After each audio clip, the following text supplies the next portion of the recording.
we ready to begin? Good morning! My name is Misty. Come on, Ike, it's time. We would be honored if you would join us.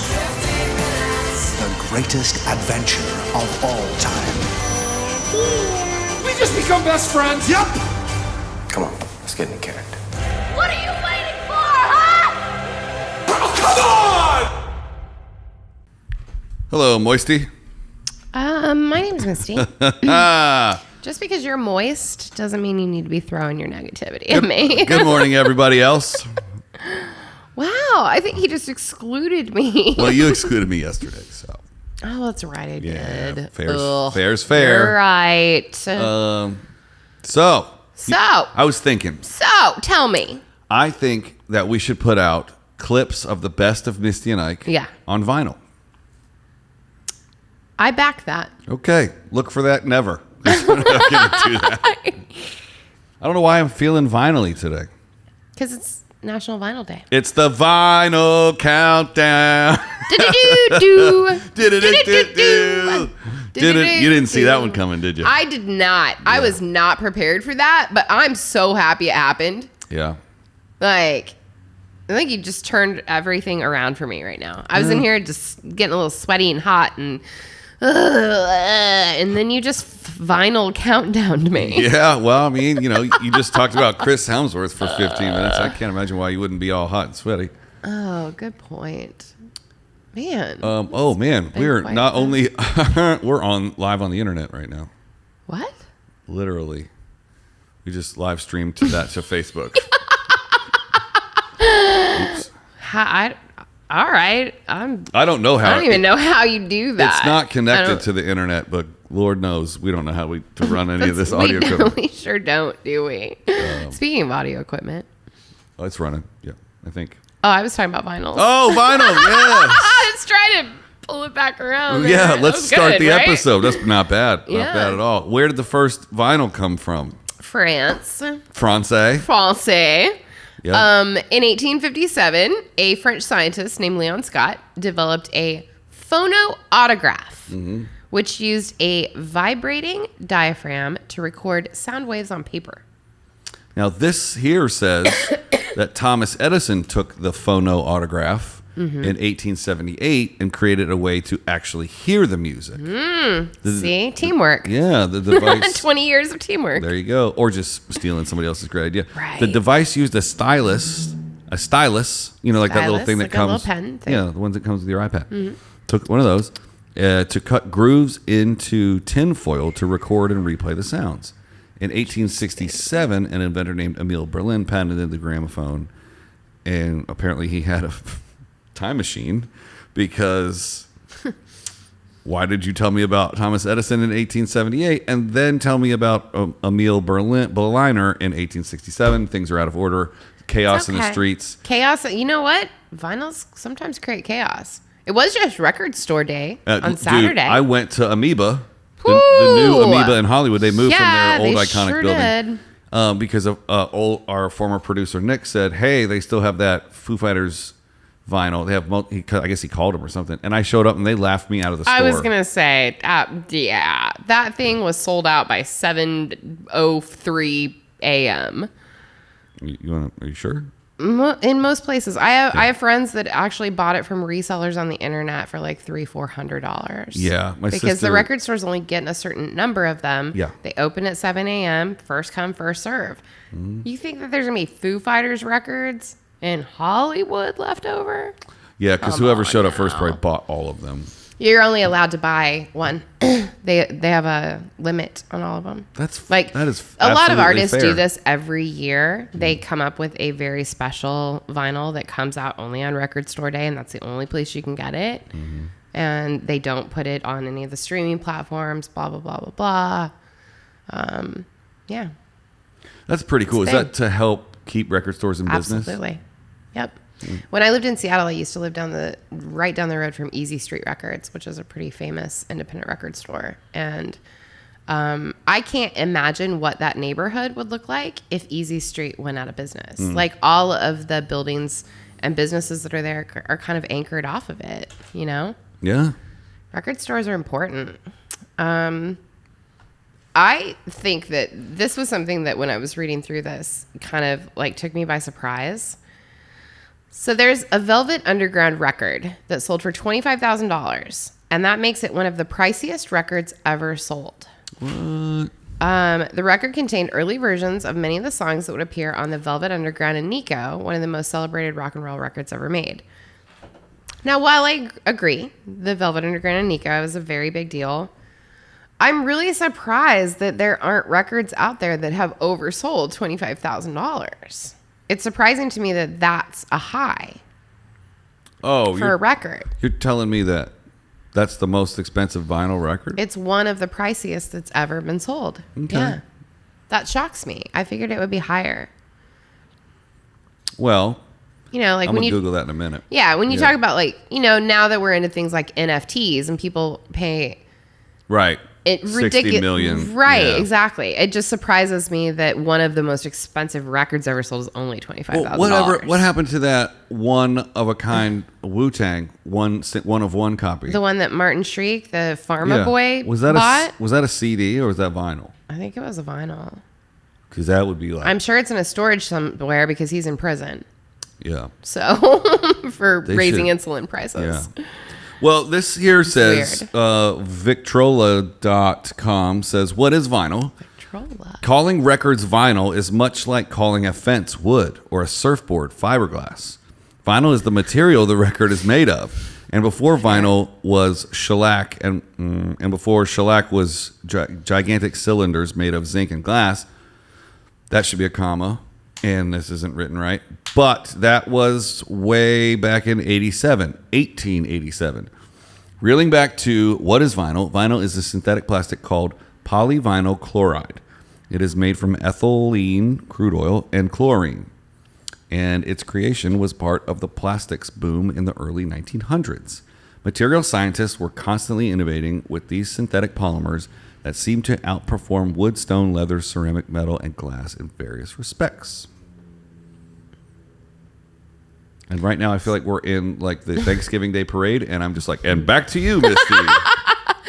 No, I'm still stuck on the fact that it's made out of chlorine and crude oil. Like, what a weird mix. And a little heat. Perhaps. Right. Yeah. Yeah. I mean, I couldn't get past that. I picture somebody just scooping like the La Brea tar pits onto the thing and just pressing and just mixing it in with some ocean or some pool water and being like, well, here we go. Here's a record.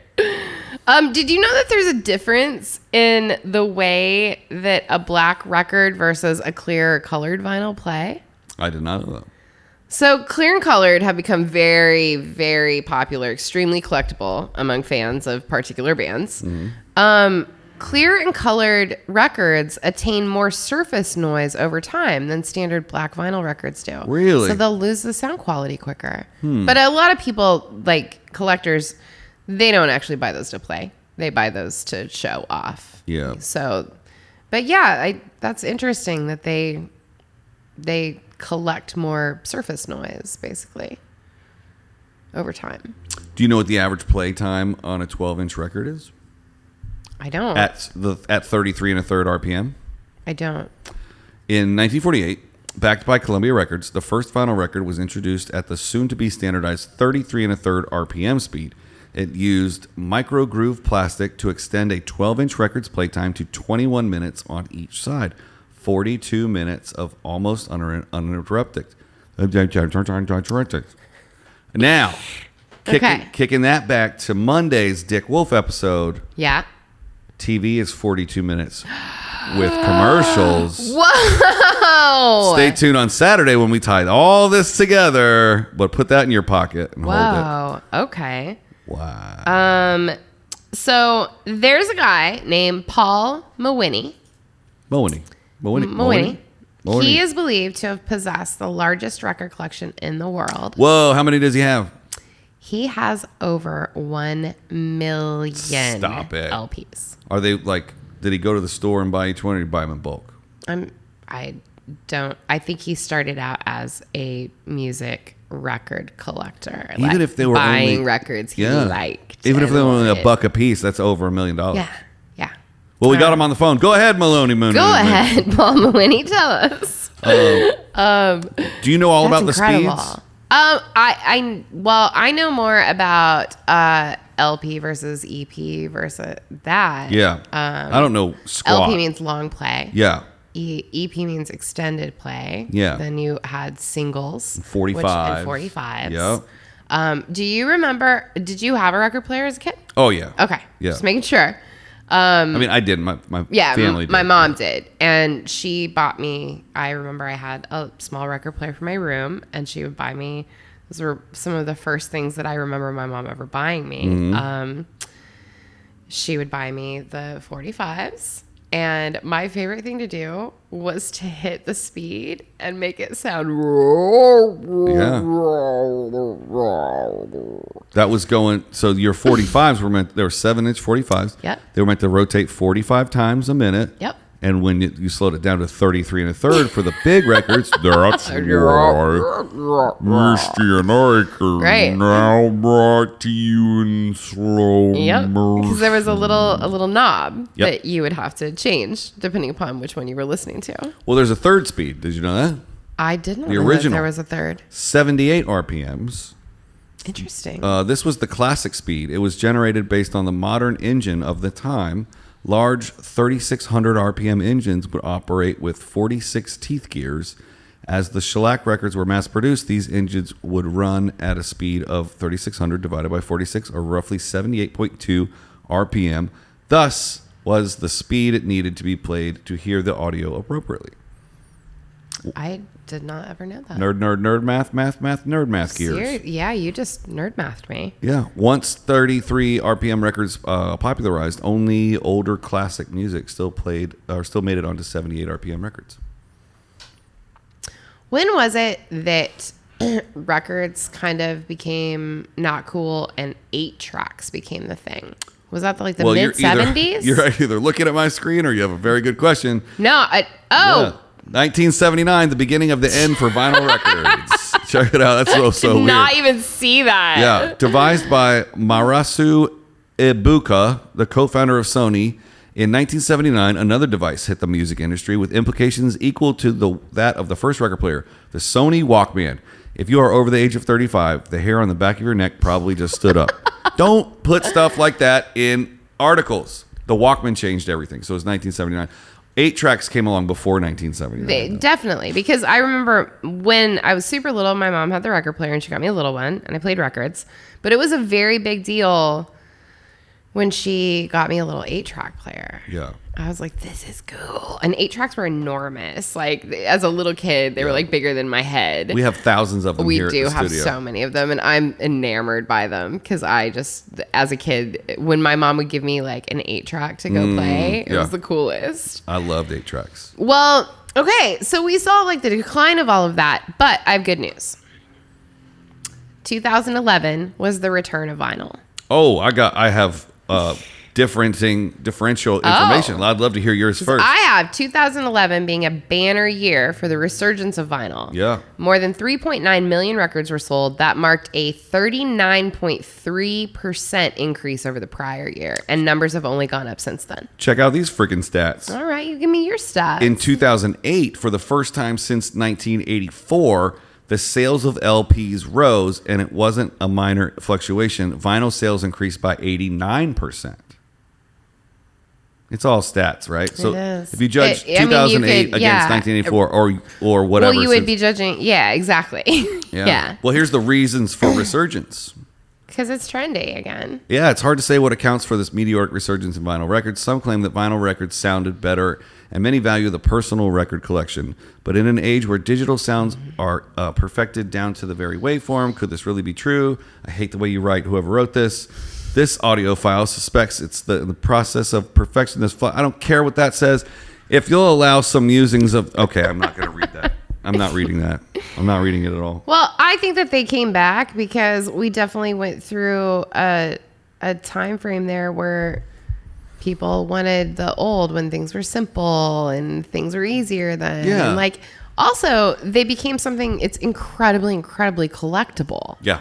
You know? And it's just nice to lot- go like, a lot I'm of going to our- put this album on. Right. I'm going to listen to this artist while I Yeah. cook dinner or clean the house or do Yeah. whatever.